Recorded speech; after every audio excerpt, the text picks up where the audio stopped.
இந்த வீடியோவில் பார்க்க போகிற டாபிக் பயோ டிரான்ஸ்ஃபர்மேஷன், அதாவது மெட்டபாலிசம். பயோ டிரான்ஸ்ஃபர்மேஷன்னா என்னன்னு சொல்லி பார்த்தா chemical alteration of the drugs in the body. So நம்ம எடுக்கிற ட்ரக்ஸ் வந்து எப்படி வந்து கெமிக்கல் ஆல்ட்ரேஷன் ஆகுது அப்படிங்கிறத பார்க்க போகிறோம். Drugs needed to convert non polar component to polar component, அதாவது லிப்பிட் சாலிபிள்லேருந்து லிப்பிட் இன்சாலிபிளாக மாறணும். Drugs getting to absorbed acidic drugs from acidic medium, basic drugs from basic medium. So then only it will reach to circulation. So drugs shows the mechanism of action. Body want to excrete the drugs in that form of urine. Kidney வழியாக வந்து நம்ம பாடி வந்து எஸ்க்ரீட் பண்ணிடும். எல்லா ட்ரக்ஸுமே எஸ்க்ரீட் பண்ண முடியாது. Some drugs மட்டும்தான் எஸ்க்ரீட் ஆகும். ஏன்னா மேக்ஸிமம் ஆஃப் த ட்ரக்ஸ் வந்து நான் போலாராக இருக்கும். அதை வந்து போலாராக கன்வெர்ட் பண்ணணும். அப்புறம் தான் வந்து எஸ்க்ரீஷன் நடக்கும். ஸோ ட்ரக்ஸ் எடுத்துக்கிறோம், ஸ்டொமக் ரீச் ஆகுது. அசிட்டிக் ட்ரக்ஸாக இருந்ததுன்னா த்ரூ ஸ்டொமக் பிளட் வெசலில் ரீச் ஆகும்.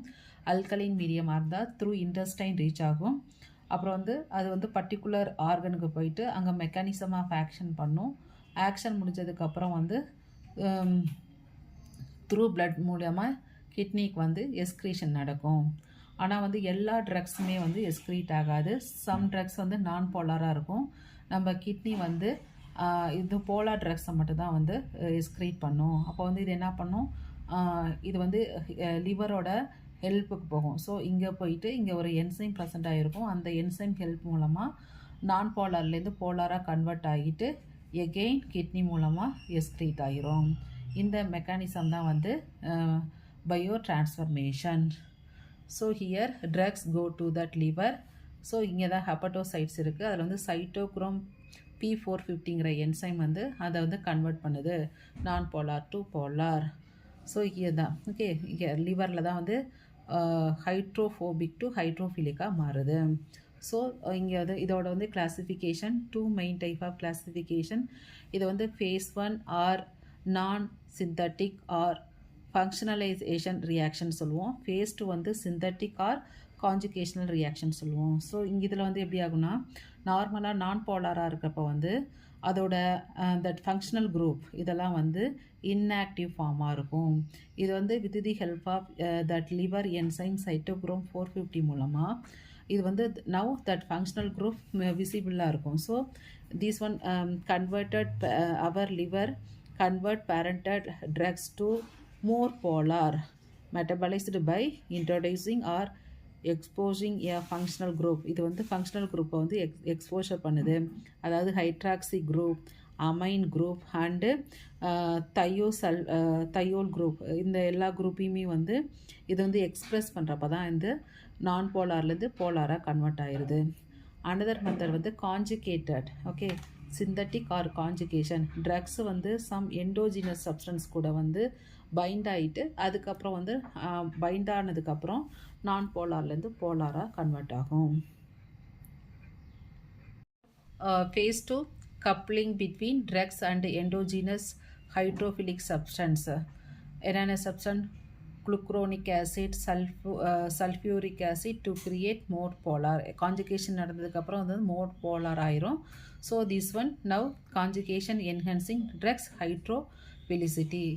ஸோ அப்போ வந்து நான் போலார்லேருந்து கன்வெர்ட் ஆகுது போலாராக. ஸோ டிரான்ஸ்ஃபர்மேஷன் ஈஸியாக நடந்து எஸ்க்ரீஷன் ஆகுது. இதுதான் biotransformation. Next bioavailability. That drugs bioavailability is a fraction of administered dose that reach the systemic circulation in that unchanged form. என்ன ஆகுது, ட்ரக்ஸ் எடுத்துக்கிறோம். இது வந்து ட்ரக்ஸ் வந்து இங்கே இன்டெஸ்டைனுக்கு வருது. த்ரூ ஹியர் போர்ட்டல் வெயின் மூலமாக லங்ஸுக்கு போகுது. அங்கே த்ரூ என்சைம் ஆக்டிவிட்டி மூலமாக என்ன போகுது, ரைட் சைடு ஹார்ட்டுக்கு போகுது. த்ரூ ரைட் சைடு ஹார்ட்லேருந்து லங்ஸுக்கு பியூரிஃபிகேஷன் போகுது. பியூரிஃபிகேஷன் அப்புறம் வந்து லெஃப்ட் சைடு ஆட்டி வந்து எகெயின் த்ரூ அயோட்டா மூலமாக போர்ட்டல் எகெயின் பிளட்டுக்கு வருது. இதுதான் வந்து biotransformation. Through injection IV எடுத்துட்டோன்னா 100% பயோ டிரான்ஸ்ஃபர்மேஷன் நடக்கும். அதுவே வந்து ஓரலாக எடுத்துக்கிட்டால் ஆகாது. ஏன்னா இங்கே வந்து இன்டெஸ்டைனில் சம் டிஸார்டர் அதாவது நம்ம வயிறில் ஃபுல்லாக ஃபுட்டு இருக்கிறப்ப அப்பயுமே வந்து 100% அப்சர்வேஷன் நடக்காது. அப்புறம் இங்கே வந்து என்சைம் ஆக்டிவிட்டி இருக்குது. ஸோ இது மாதிரி இவ்வளோ ப்ராசஸை கடந்து போகிறதுனால அதோட வந்து 100% வந்து அதோட அவைலபிலிட்டியை கொடுக்காது. So percentage of that administered dose எவ்வளோ பர்சன்டேஜ் ஆகுங்கிறத கால்குலேட் பண்ணுற மெத்தட் தான் bioavailability. 100 gram orally reach circulation. நம்ம 100 கிராம் எடுத்துக்கிட்டோன்னா 70 gram or 80 gram or 90 gram like that, never reaching 100%. That is called bioavailability. So இந்த லிவரில் enzyme வந்து degrade பண்ணும், அதில் வந்து ஒரு 10% போயிடும். இங்கே இண்டஸ்டைனல், இங்கே HCl இருக்குது, இதெல்லாம் வந்து டிகிரேட் ஆகிறதுனால நம்மளுக்கு 100% கிடைக்காது. ஸோ ஓரல்லேருந்து இண்டஸ்டைன்லேருந்து liver, then right side heart, lungs, left side heart, then only circulation. So IV ரூட்டில் எடுக்கிறது வந்து 100% சர்க்குலேஷன் போகும். Oral why not 100% means drugs maybe incompletely absorbed, various reason. Okay, intestinal disorder, HCl secretion, அதனால incomplete absorb ஆகாது. அதே அப்புறம் வந்து first fast metabolism, அதாவது வந்து இது டைரெக்டாக லிவருக்கு போகும். அதுவே வந்து ஐவியில் எடுத்துகிட்டால் டைரெக்டாக பிளட்டுக்கு போயிடும். ஸோ இது வந்து லிவருக்கு போயிட்டு அதுக்கப்புறம் தான் மெட்டபாலிசம் ஆகும். அதனால் வந்து ஃபஸ்ட் ஃபாஸ்ட் மெட்டபாலிசம் நடக்கிறதுனாலையும் 100% நடக்காது. எப்படி நம்ம கால்குலேட் பண்ணுறது? ட்ரக்ஸ் ஓரல் ரூட்டாக வந்து நம்ம எடுக்கிறப்ப get absorb, reach to blood, then increases gradually.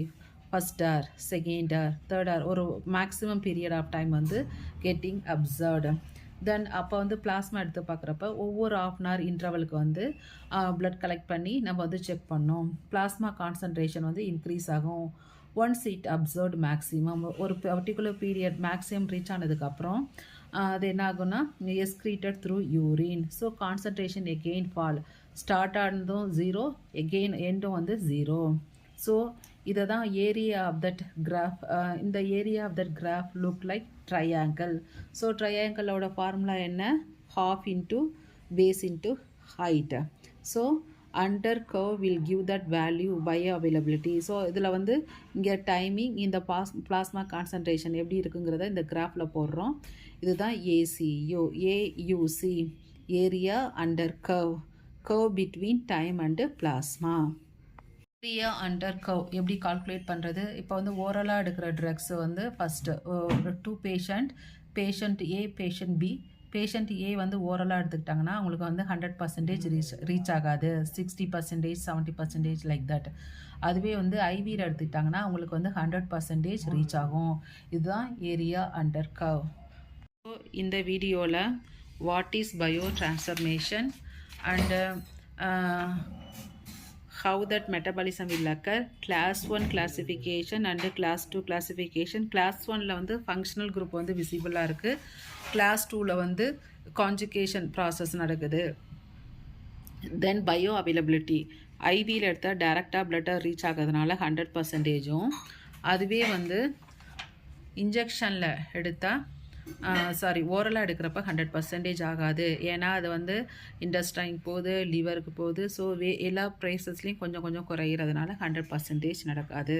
அது வந்து ஏரியா அண்டர் கர்வ், பிளாஸ்மாவையும் டைமையும் வச்சு கால்குலேட் பண்ணலாம். ஸோ ஏரியா அண்டர் கர்வில் ஐவி மூலமாக போகிறப்ப 100%, ஓரல் வந்து 60 to 70% தான் அப்சர்வேஷன் ஆகுது. ஸோ இந்த வீடியோவில் பயோ டிரான்ஸ்ஃபர்மேஷன் அண்ட் அவைலபிலிட்டி பார்த்துருக்கோம். தேங்க்ஸ் ஃபார் வாட்சிங்.